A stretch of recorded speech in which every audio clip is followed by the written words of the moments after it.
Welcome back, guys. We're going to go over a little mold modification today in this video to show you guys how you can modify different molds to fit different style hooks. So this is the poison tailed jig. It's a swim jig mold from Do It Molds. In the last video we made where we tied up our bluegill swim jig, you'll notice that this hook, it's the extra wide gap style hook. This is the Mustad 91768. This is the hook that the mold calls for. It fits nice and well. Some people might want just a standard hook. This is the Mustad 32886. This one doesn't quite fit in the mold, and I'll show you what I'm talking about.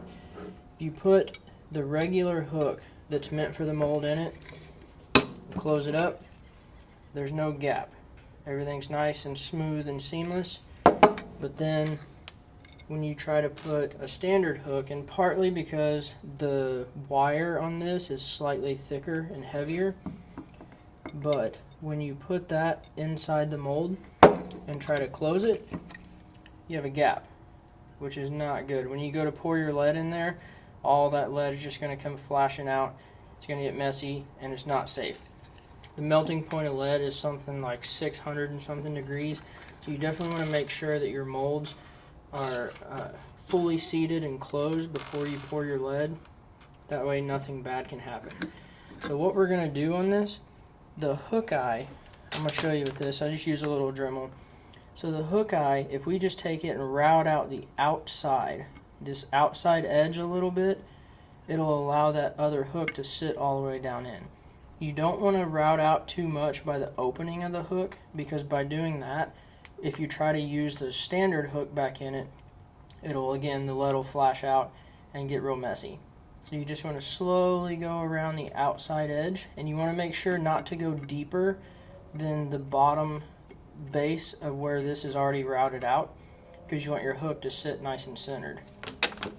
So what we're going to do, we're going to take that Dremel, we're going to go around the outside edge, and you have to do both sides of the mold, and you want to make sure you're routing it out evenly so that once it closes, again, the hook is going to be centered within the mold. And I'll show you real quick how we do that.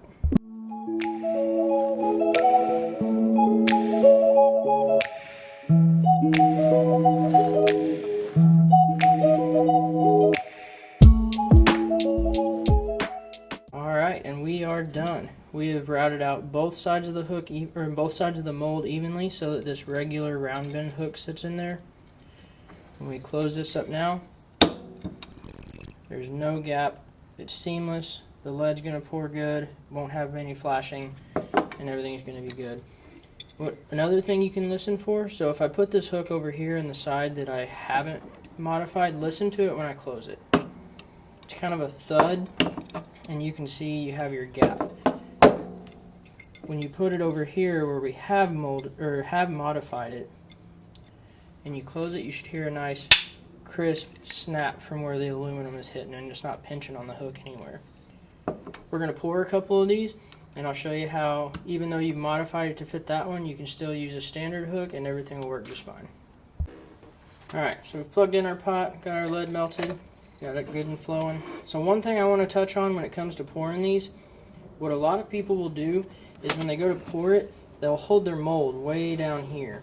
And as fast as the lead cools off, that can cause voids in the mold. It won't fill in completely, especially this time of year. It's, winter time, it's cold outside. So one thing you can do to help make sure you pour it completely, hold that mold all the way up to the spout.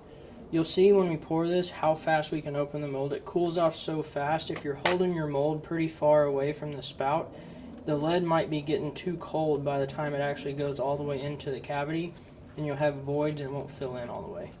Right. One more thing before we get to pouring, don't forget to take your little base hole pin, lay it in the mold. What that does is that leaves that hole in the top of the head, that way you can put your weed guard in once you're done.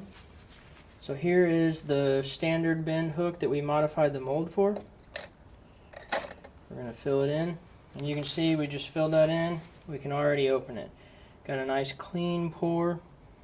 Bring it in so you can see a little bit better. Everything, you see how the collar right here and the bait keeper filled in completely.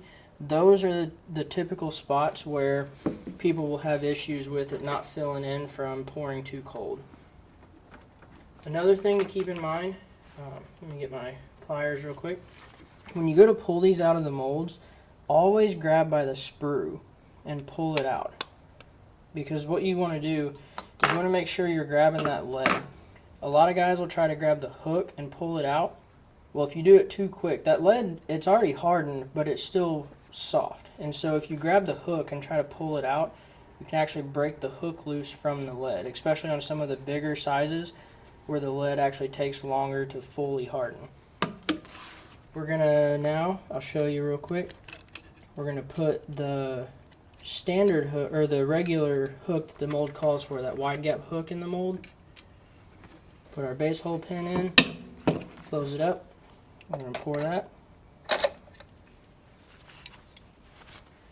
As you can see, nice, full, complete pour. So even though we modified the mold to fit that other hook, we're still able to use our standard hook and no harm, no foul. Again, grab that by the sprue, pull it out of the mold, and now you're good to go. Now you went from only having one option for that mold to now you have two. They both pour great. You have two different hook options, and you can do this to just about any mold. If you have a mold, the only real thing to keep in mind is the bend where the hook eye comes out. As long as you have a hook with the same hook eye degree angle, you could probably modify your mold to fit. So that's how we modify ours. I've modified a lot of my molds to accommodate a bunch of different hooks, but I wanted to show you guys one on camera. Let us know what you think. Tell us how we did. Comment down below if you liked the video. Like, subscribe, share it with your friends, and we'll see you next time.